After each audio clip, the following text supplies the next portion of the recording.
जब तीन दोस्त अलग रास्ते चुनते हैं, एक सच के लिए लड़ता है, एक सिस्टम के लिए झुकता है और तीसरा अपनों का खून करता है।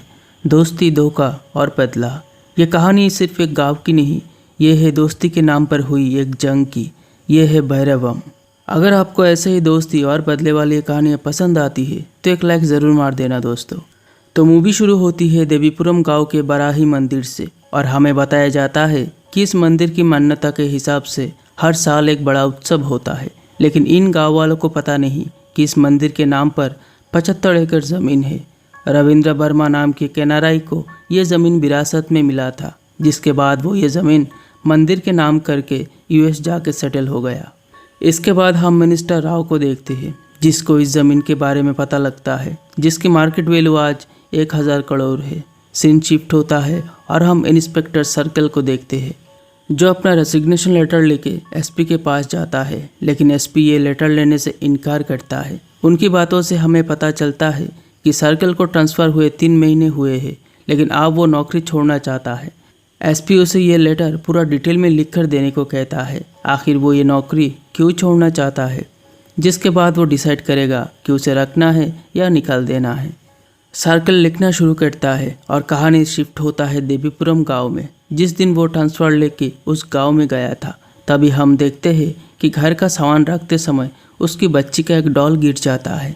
जब वो उसे लेने जाती है तो ऊपर से एक पौधे का टॉप गिरता है। सभी एकदम से डर जाते हैं, लेकिन तभी सिनू नाम का एक लड़का उसे बचाता है। सर्कल जब सिनू के बारे में पूछता है तो पता चलता है कि सिनू प्रजापति का राइट हैंड है। तभी सर्कल को उसके सीनियर का कॉल आता है और उसे ऑर्डर दिए जाते हैं कि वो बरदा और प्रजापति के बारे में पूरी इन्फॉर्मेशन निकाले। तभी हमें पता चलता है कि प्रजापति और बरदा बचपन से दोस्त थे और ये दोस्ती उन्हें उनके पिता से मिला था। इसके बाद हम बरदा को देखते हैं, जिसका ट्रांसपोर्ट का बिजनेस होता है। कुछ लोग उसके लॉरी का गलत इस्तेमाल कर रहे थे, इसलिए वो उनके साथ फाइट करता है। दूसरी तरफ हम प्रजापति को देखते हैं, जिसके पिता जमींदार थे, पर अब ऐसा कुछ नहीं रहा। लेकिन गांव के लोग उसके पूर्वजों के अच्छे कामों के लिए उसे सम्मान करते हैं। साथ ही बरदा के दोस्त होने के कारण भी ऐसा करते हैं। बरदा और प्रजापति पर बराही माँ की कृपा है। इसके बाद हम प्रजापति की दादी को देखते हैं, जो इस मंदिर का ट्रस्टी होती है। मंदिर का कोई भी काम हो वो बरदा और प्रजापति के बिना नहीं करती है। इसके बाद सिनू को देखते हैं, जो पास के गाँव के रहने वाला होता है। उसका अपना कोई नहीं था। वो एक दिन मंदिर जाता है और भगवान को चढ़ाए हुए सिंदूर उसके माथे पर लगता है, जिससे उसके अंदर भगवान की शक्ति आ जाती है और वह अपना असली रूप दिखाता है।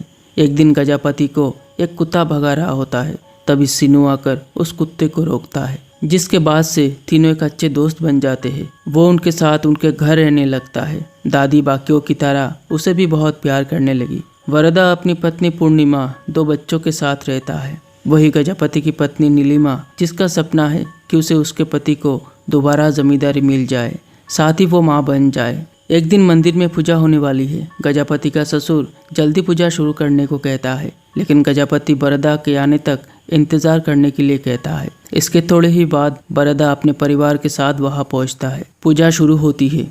दादी बरदा से कहती है कि उसे एक सपना आया था कि उसके आसपास बहुत सारे काटे हुए सिर पड़े थे। पूरा गांव शमशान बन चुका था। बरदा उसे एक सपना समझकर बात को टाल देता है। फिर सिनू को देखते हैं, जो चाय की टपरी में काम करता है। तभी वहाँ बेनेला उसके लिए खाना लेकर आती है और यह हमें पता चलता है कि प्रजापति का साला पुली, जो एक दूसरे धर्म की लड़की से प्यार करता था, वो पेट से होती है। पुली उसका एवर्शन करना चाहता था, लेकिन वो उससे शादी करना चाहती थी। पुली अपने जीजा को बहुत डरता है। बेनेला उस लड़की को आइडिया देती है कि वो जाके ये सब प्रजापति को बता दे। अगले दिन बेनेला सिनी को एक जगह बुलाती है। उसे लगता है कि शायद वो प्यार का इजहार करने वाली है, लेकिन बेनेला पुली की हरकतों के बारे में बताती है। वो लड़की खुदकुशी करने एक कुएं में गिर जाती है। सिनू उसे बचाने के चक्कर में वो भी कुएं में गिर जाता है। फिर दोनों को हॉस्पिटल में देखते हैं, जहाँ प्रजापति भी आता है। पूछने पर सिनू सब कुछ बता देता है, जिससे वरदा और प्रजापति मिलके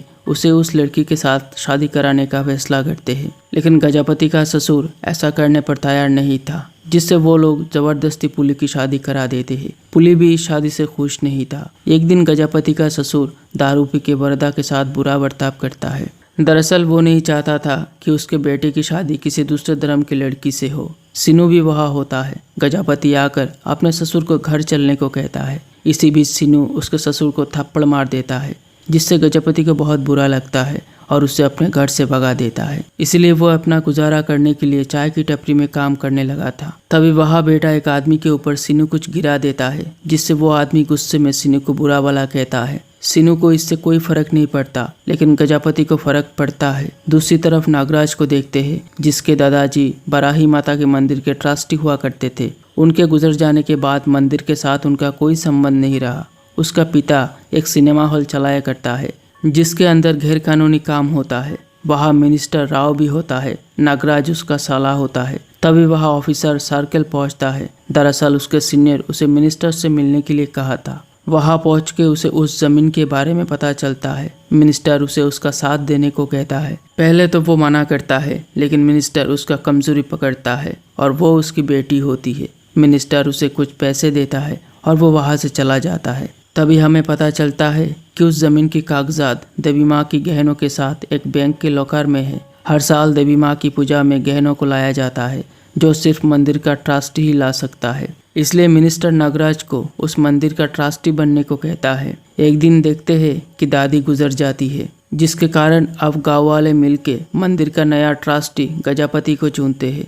तभी वहाँ नागराज पहुँचता है और विरोध करता है। इस बात से गजापति को गुस्सा आता है और वो उसे थप्पड़ मारता है, जिससे नागराज फैसला करता है कि इस बार ट्रस्टी चुनाव से चुना जाएगा। इसीलिए गजापति नागराज के खिलाफ सीनू को खड़ा करता है। नागराज एक दिन बरदा को बुलाता है और गजापति के खिलाफ भड़काता है। दरअसल बरदा नागराज की जाति से था। नागराज का प्लान था कि वो अगर ट्रस्टी बन जाता है तो मंदिर के सारे गहने बेच के आपस में बांट लेगा, लेकिन बरदा उसकी सारी बातें फ़ोन में रिकॉर्ड कर लेता है और गांव वालों को दिखाता है, जिससे सीनू जीत जाता है। सीनू की जीत यानी तीनों की जीत होती है। इसीलिए गजापति मंदिर की देखभाल की जिम्मेदारी बरदा को देता है। उसी रात गजापति देखता है कि उसकी पत्नी खुदकुशी करने की कोशिश कर रही है। जब वो वजह पूछता है तो हमें पता चलता है कि नीलिमा बहुत सपनों के साथ इस घर में आई थी, लेकिन यह कुछ और ही हो रहा है। दरअसल उसकी पत्नी को पैसा, इज्जत, ये सब कुछ चाहिए था, जो गजापति के पास नहीं था। अगले दिन किसी कारण मंदिर के सभी गहने चेक किए जाते हैं और पता चलता है कि ये सब नकली है। गजापति बरदा को बाहर ले जाकर कहता है कि उसने कुछ पैसों के लिए गहनों को गिरवी पर रखा है। कुछ दिन बाद वो उन गहनों को वापस ले आएगा, लेकिन अब ये बात पुलिस को पता लग गई थी, जिस वजह किसी के नाम पर एफआईआर करना ही होगा। सीनू राजी हो जाता है, लेकिन मंदिर के ट्रस्टी होने के कारण बरदा उसे ऐसा करने से मना करता है। फिर वो गजापति को पुलिस के हवाले होने को कहता है। इस बात से गजापति थोड़ा हैरान होता है। ऊपर से बरदा की बात को वो टाल भी नहीं सकता है, इसलिए वो खुद को सरेंडर करता है। तभी नागराज उन गहनों को लेकर आता है, जिससे गजापति के खिलाफ कोई एफआईआर दर्ज नहीं होती। उसकी बीवी बरदा के खिलाफ उसे भड़काती है और कहती है कि आप देख लो कौन अपना है और कौन पराया। उसी रात नागराज गजापति के साथ होता है। गजापति समझ जाता है कि नागराज बिना मतलब के इतना कुछ नहीं करा। तभी वो उस जमीन के बारे में बताता है, लेकिन दिक्कत है बरदा। नागराज उसे खत्म करने की बात करता है, जिससे गजापति को गुस्सा आ जाता है। अगले दिन मंदिर के उत्सव की तैयारी शुरू होती है। दूसरी तरफ गजापति नागराज से मिलता है और एक प्लान बनाता है। सीनू मंदिर के ट्रस्टी होने के नाते वो जाकर उस गहनों की लॉकर खुलेगा, जिसके बाद वो नागराज को वीडियो कॉल करेगा और कुछ कागजात दिखाएगा। जो नागराज को चाहिए होगा वो उसे गहनों के बॉक्स में डालकर ले आएगा। बीच रास्ते में वो लोग उस बॉक्स को चुरा लेंगे, जिससे सबको ये लगेगा कि गहनों के कारण चोरी हुआ है। अगर इन सब के बीच बरदा आता है तो गजापति उसे रोकेगा। गजापति का साला डबल क्रॉस करता है और नागराज के साथ मिलकर बरदा को मार देने का प्लान बनाता है। इधर बरदा को कॉल आता है कि उसका बेटा गायब है। दूसरा कॉल पुलिस स्टेशन से आता है कि उसका लॉरी का एक्सीडेंट हो गया है। दरअसल ये सब गजापति का प्लान था। वो उसे इन सब में बिजी रखना चाहता था, लेकिन एक साथ इतना कुछ हो रहा है जिससे बरदा को शक होता है और वो सीधा बैंक चला जाता है। सीनू उसे देखते ही उसका होश उड़ जाता है। फिर सीनू लॉकर खोलता है और प्लान के मुताबिक नागराज को कॉल करके उस कागजात को गहनों के साथ बॉक्स में डाल देता है। लेकिन जाते वक्त बरदा सीनू के साथ जाता है, जिस वजह ये प्लान फेल हो जाता है। गजापति नागराज को समझाता है कि आज नहीं हुआ तो क्या हुआ, कल होगा। पर बरदा को कुछ नहीं होना चाहिए, लेकिन मिनिस्टर को ये कागजात आज ही चाहिए था। इधर मंदिर का उत्सव शुरू होता है। सीनू उस बॉक्स को लेकर देवी माँ के सामने खोलता है।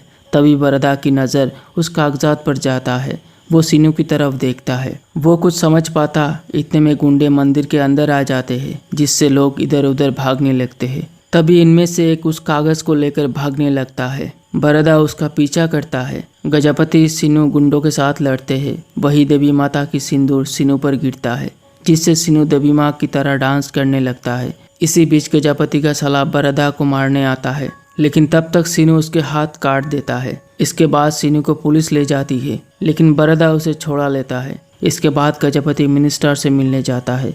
उसके पहुंचते ही वहाँ बरदा भी फूल लेकर पहुंचता है, क्योंकि मिनिस्टर का आज जन्मदिन था। मिनिस्टर को लग रहा था कि ये लोग जमीन का सौदा करने आए हैं। वो दोनों को 60 करोड़ ऑफर करता है। बरदा पैसा लेने से इनकार करता है। रात को गजापति बहुत गुस्से में होता है और वो शराब पी रहा होता है। तभी वहाँ बरदा आता है और उसे पीने से मना करता है। जब सीनू से पूछा जाता है तो वो सब कुछ बता देता है। दरअसल गजापति उस मिनिस्टर को जमीन के कागजात देकर उन पैसों से वो अमीर होना चाहता था। वो उसके पिता जैसा जमींदार बनना चाहता था, अपनी पत्नी को एक अच्छी जिंदगी देना चाहता था। लेकिन बरदा के कारण उसका सारा प्लान चौपट हो गया था। लेकिन अब वो उस जमीन के कागजात मिनिस्टर को देकर ही रहेगा, पर बरदा उसे ऐसा करने नहीं देगा। इस बात को लेकर दोनों एक दूसरे से दुश्मन की तरह बात करने लगते हैं। इसके बाद गजापति मिनिस्टर को कॉल करता है और पैसे रेडी रखने को कहता है। अगले दिन गजापति अपने आदमियों के साथ मारेडूमिल्ली जाता है। सीनू भी उसके साथ होता है। गजापति सबका फ़ोन ले लेता है और अपने एक आदमी को देकर इन फ़ोन के साथ पूरे शहर घूमने को कहता है। सीनू को यह कुछ भी समझ नहीं आ रहा। इसके बाद वो सीनू को एक कमरे में रखकर पास ही एक जंगल जाता है। फिर एक दूसरे नंबर से बरदा को कॉल करता है और पिछले रात के लिए माफ़ी मांगता है। फिर गजापति उसे आने को कहता है। इतने में सीनू आ जाता है।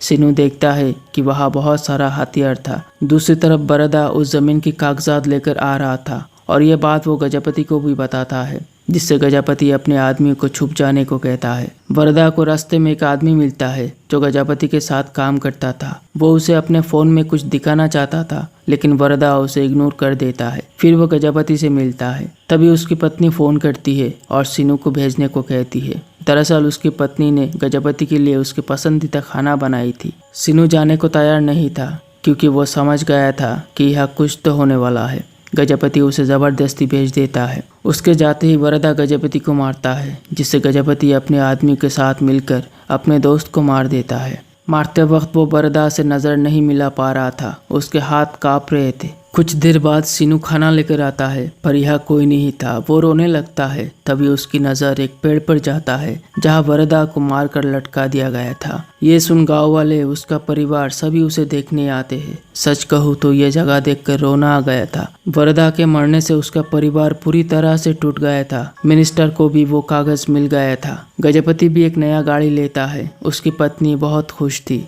लेकिन गजापति अंदर ही अंदर बहुत टूट चुका था। एक दिन पूर्णिमा गजापति के खिलाफ एफआईआर करने जाती है, लेकिन वहाँ पहले से पुलिस ने कुछ लोगों को पकड़ के रखा था। गजापति ने मारा है इसका कोई एविडेंस नहीं है, इसलिए वो सीनू को लाती है। लेकिन यह सीनू भी झूठ कहता है, जिससे पूर्णिमा को बहुत बुरा लगता है, क्योंकि वो सीनू को अपना सगा भाई मानती थी। उसके बच्चे उसे अपना मामा मानते थे। दरअसल सीनू का यह झूठ कहने का मतलब गजापति होता है, क्योंकि उसकी पत्नी पेट से थी। एक दिन बरदा का बेटा गायब होता है। पूर्णिमा उसे हर जगह ढूंढती है। तभी उसे सीनू मिलता है। उसकी बातों से पता चलता है कि बरदा का बेटा तेजा चाकू लेकर गजापति को मारने चला था, पर सीनू उसे ऐसा करने से रोक लिया था। इस बात की भनक गजापति को लग गया था, जिससे वो तेजा को मारने के लिए नागराज को भेजा था। लेकिन सीनू ने नागराज को मार दिया था। गजापति नागराज के अंतिम संस्कार पर जाता है। तभी उसे पुलिस स्टेशन से कॉल आता है। वो जाकर सीनू को देखता है। पुलिस का कहना था कि उसने ही नागराज को मारा था, पर गजापति को यकीन नहीं हो रहा,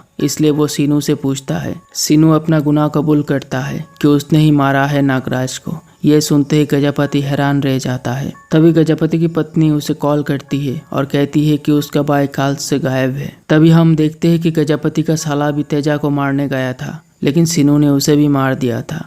इसके बाद पूर्णिमा पुलिस स्टेशन आती है। सर्किल उसे एक दूसरी जगह चले जाने को कहता है। अगर वो यहाँ रहेगी तो तेजा का फ्यूचर बर्बाद हो जाएगा। सीनू की इस एहसान के लिए पूर्णिमा उसे माफ़ी मांगती है। इसके बाद सीनू को कोर्ट ले जाने लगते हैं, लेकिन वो बीच रास्ते से भाग जाता है और गजापति के पास जाता है। तभी हमें पता चलता है कि गजापति को पैसे की ज़रूरत थी, इसलिए वो दादी से देवी माँ की गहने देने को कहा था। लेकिन उन्होंने नहीं दिया। साथ ही वो इस बात को वरदा को बताने वाले थे, इसलिए एक दिन वो खाने में जहर मिलाकर सीनू के हाथ से दादी को खिला दिया। तभी गजापति का एक आदमी ये सब अपने फोन में रिकॉर्ड कर लेता है। वो आदमी उस दिन वरदा को ये बात बताने वाला था, लेकिन उसने नहीं सुना, जिस वजह उसने वो वीडियो क्लिप वरदा को दे दिया, जिससे वरदा को गुस्सा आया और दोनों में लड़ाई हो गई। सच तो ये है कि वो उस दिन गजापति को जमीन का पेपर देने गया था। इसके बाद सीनू गजापति को पुलिस के हवाले होने को कहता है, लेकिन गजापति उसे बहुत मारता है। सीनू जाके मंदिर के पास गिरता है, जिससे वहाँ की सिंदूर उसके पूरे बदन में लगता है, जिससे उसके अंदर भैरव की शक्ति आ जाती है और वो एक त्रिशूल से गजापति को मार देता है। गजापति को अपने गलती का एहसास होता है और वो सीनू से वादा करने को कहता है कि उसका बेटा और वरदा का बेटा उनकी तरह ना बने और एक अच्छे दोस्त बन के आखिरी सांस तक रहे। इतना कहकर गजापति अपना दम तोड़ देता है। सीनू बहुत रोता है। दूसरी तरफ सर्कल लेटर को पूरे डिटेल में लिखकर एसपी को देता है। साथ ही कहता है कि सीनू बहुत अच्छा लड़का है। तभी हमें दिखाया जाता है कि सीनू ने उस मिनिस्टर को भी मार दिया था, जिस वजह पुलिस ने उसे गिरफ्तार कर लिया था। पर सर्कल चाहता है कि सीनू को छोड़ दिया जाए। इसके बाद हम सीनू और बेनेला को देखते हैं, जो उस मंदिर जाते हैं और यहीं पर यह मूवी ख़त्म हो जाती है।